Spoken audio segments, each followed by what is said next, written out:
Hi everyone, welcome to another video. This week is my PhD Summer University Checklist.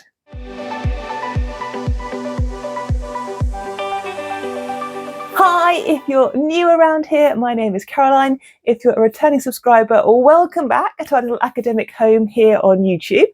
I am a senior lecturer here in the UK. Oh, that was my laptop going off because I'm at my desk doing a little bit of work. But yes, I'm based here in the UK and I specialise in physics. And in this video, I thought I'd share a little bit about my checklist for my PhD students across the summer. I'm really fortunate to have PhD students who are finishing their studies for this summer, who are finishing their year 1 and moving into year 2 in September, and I'll have new PhD students joining me in October. So at each stage, obviously the student requirements will be different. And as a supervisor, there are various things I can do to make sure that I'm being supportive and helping out the students as they progress through their studies. And in this video, I thought I'd just share a little bit about what I get up to.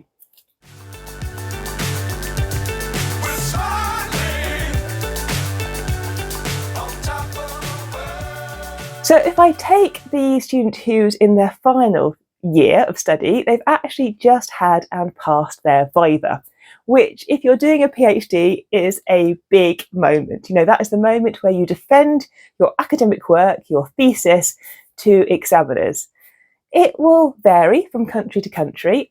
Here in the UK, you defend your work typically to an external examiner who's from a different university, to an internal examiner who's based at your university but not directly involved in your research. And sometimes there'll also be a chair in the room. Now, if you've done your PhD somewhere else, you may have to do a public defence, where actually you're defending and presenting your work to an audience, and that audience will include, esteemed colleagues and professors, but also maybe your friends and family. So that can be for a future video. But as I said, here in the UK, we typically have these closed viva situations. And I was very pleased that my student passed their viva. And now that means they're into a period of making sure that their thesis is of the form that the examiners want, ready for it to go into the library. Quite often when you pass your PhD, you're going to be asked to do corrections. And ideally, you're going to get minor corrections, which is where you make a few small tweaks, maybe some of the conventions or numbering you've used, maybe a few of the points you might be asked to elaborate on. Sometimes you might get major corrections, and you might need to rewrite a more significant section of the work, or maybe do some additional work or some additional measurements. But usually it's very typical to have corrections after your viva.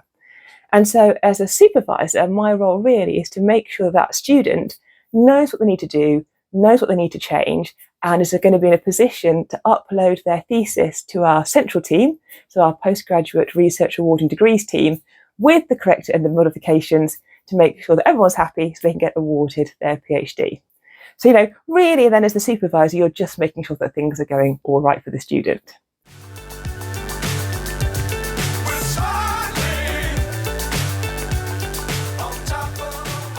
For those students in the earlier years, and at the moment I've got students also who are just coming to the end of their first year of study of their PhD. And that means they're about to transition into their second year at the start of October. And that is also a big step. So obviously the ultimate goal is to get your PhD dissertation and to pass your viva. But to get to that point, most universities require students to pass a confirmation viva between their first and their second years. And this is a smaller report, although it can still be fairly significant. And students here in the UK are typically asked to defend that report as well. So usually that exam will be about an hour to 2 hours long, with usually 2 internal members of staff at the university. Again, not directly connected to your research area. And that is something that does take time to prepare for. The reason, the process of going through this confirmation viva is for the student to show that they have got knowledge and awareness of the subject area they're working in, that they've been able to progress some lines of inquiry. So that could potentially be some kind of literature review coupled with some initial exploration of their topic.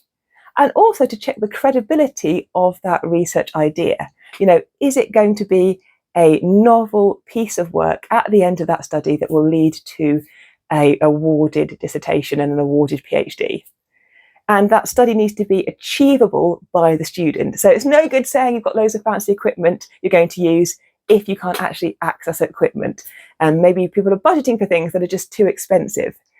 It's a really good way of making sure the proposal, the research proposal, is sound and going to lead to a PhD output. But as I said, that takes time to prepare. And so as the supervisor in that case, my job during the summer is to start to remind the students that they need to get ready to produce this document. And at my university, there's various templates for them to use. And we have one in Word, one in LaTeX, and it kind of gives you the structure of that confirmation report. There's also central training. So our central doctoral team run confirmation viva training, where you can go along as a PhD researcher and meet fellow students and kind of chat together about how you're getting ready for this report and this exam process. So that's one of the things I'll be doing with my first year students, is making sure across the summer they've begun that process of writing for their confirmation report, their confirmation viva and dissertation. Also, I'm also going to be making sure they are actually progressing their research. So obviously you're a little way into your studies by this point. You should hopefully know a little bit about the direction of where your research is going. You should have some central themes that you're now starting to investigate. There should be conferences lining up in years 2 and year 3. Ideas of papers should be forming that you want to get published. You might not have the results yet or the data or the research, but you should know the direction that you're going to be heading in for those research outputs. So again, I'll make sure across the summer that I have regular meetings with my year 1 PhD students so that we're keeping on track of things and we know where their research is going.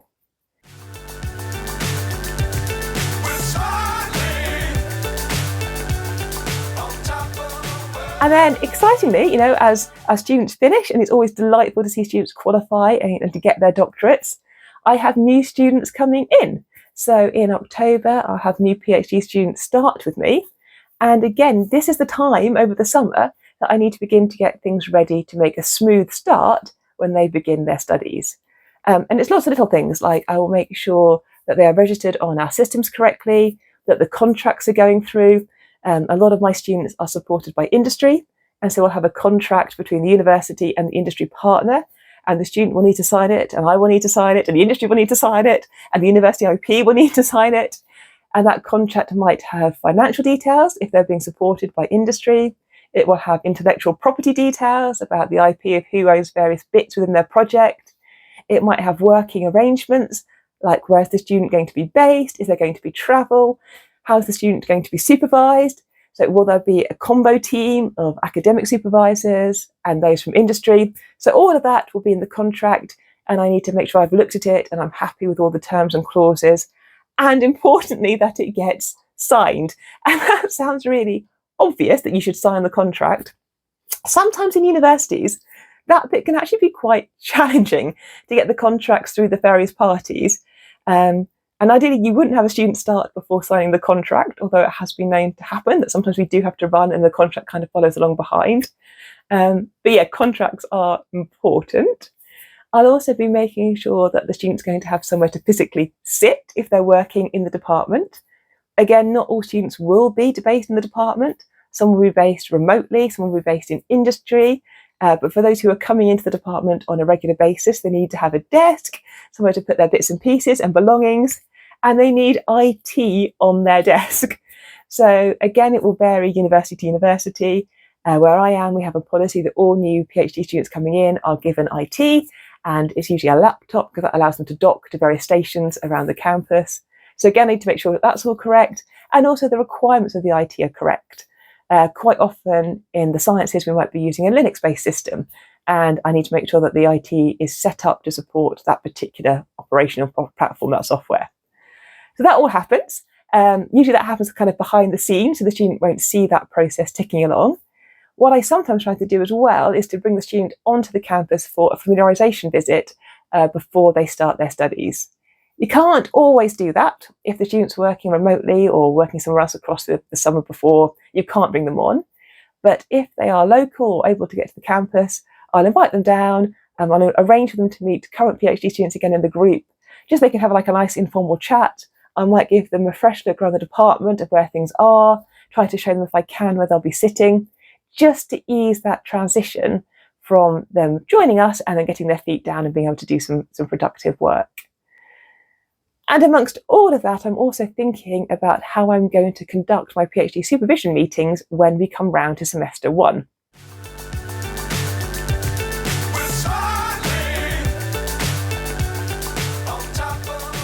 So quite often through the summer, we have timetables that can be quite unpredictable as academics. 1 week you might be at a conference, 1 week you might be doing an experiment somewhere. The summer is the period of time where we try to cram research in, and that can make us travel and be a little bit, I guess, not as regulated in our kind of working hours and when we're in the department.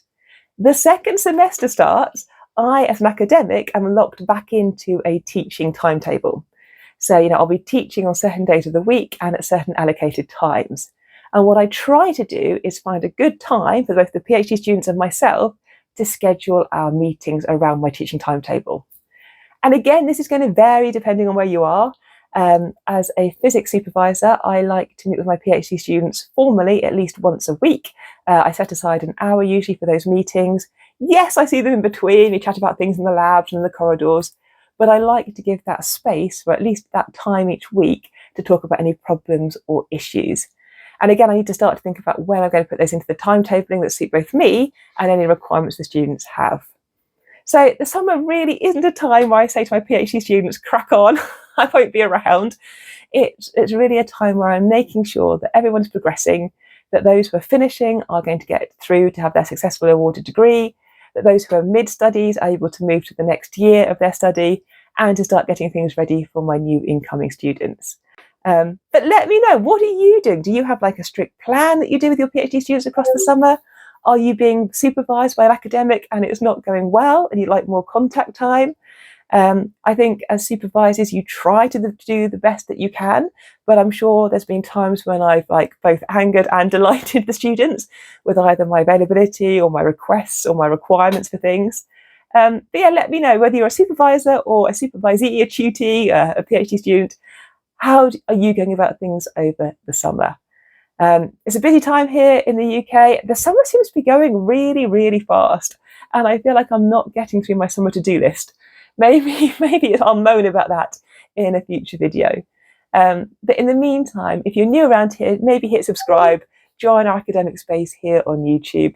Have a really, really good week, and I'll see you next Monday for another video.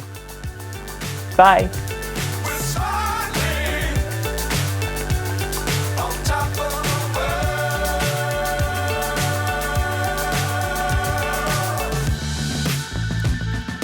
Dangerous times, don't fly too high. Be sure to keep the ground in sight.